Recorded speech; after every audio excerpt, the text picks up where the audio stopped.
আমি মির্জা ফখরুল সাহেবকে বলবো, আপনি মাঝে মাঝে মিষ্টি মিষ্টি কথা বলেন হিন্দুদের দিকে। আপনি যদি এই হারুনা রশিদকে 24 ঘন্টার ভিতরে যদি দল থেকে যদি বহিষ্কার না করেন, আমরা 24 ঘন্টার পরে আমরা এই হিন্দুরা সারা বাংলাদেশে আন্দোলন গড়ে তুলব। অপেক্ষায় থাকুন, কি করবেন আপনি ভেবে দেখুন।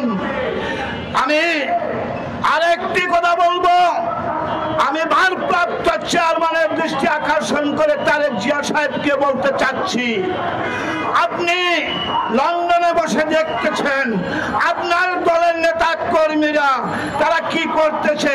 হিন্দুদের প্রতি অত্যাচার, হিন্দুদের জমি দখল, হিন্দুদের বাড়ি নারী নির্যাতন, এগুলি প্রতিটি জায়গায় ঘটতেছে, কিন্তু আপনারা কোনো প্রতিবাদ করেননি। সংগ্রামী সাথী ও বন্ধুগণ, তারেক জিয়া সাহেব, আপনি হারুনা রশিদকে আপনি 24 ঘন্টার মধ্যে আপনার দল থেকে বহিষ্কার করবেন। যদি আপনি বহিষ্কার না করেন, সকল হিন্দু বাংলাদেশের বিএনপির প্রতি প্রতিবাদ জানাবে। আপনি ধৈর্য ধরুন। সংগ্রামী সাথী ও বন্ধুগণ, আমি লালমনিরহাটের ওসি সাহেবকে দৃষ্টি আকর্ষণ করে বলছি, তোমার মনে এখন তোমার কলিজায় কি দাগা দেয় নাই? তোমার কলিজায় দাগা দেবে। তুমি ধৈর্য ধরো। তুমি লালমনিরহাটের ওই ঝাড়ুনের মালিককে তুমি বিনা ভাবে তুমি তাকে কারাবদ্ধ করেছ।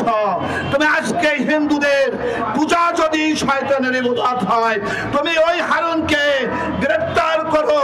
তোমরা প্রশাসন ভাইরা যদি এটা যদি গ্রেফতার না করো, তাকে যদি আইনের আশ্রয় না আনা হয়, তার প্রতিবাদ হবে। সংগ্রামী সাথী ও বন্ধুগণ, আজকে দেশের যে পরিস্থিতি, সারা জায়গায় সারাক্ষণের বিভিন্ন এলাকায় হিন্দুদের উপর নির্যাতন।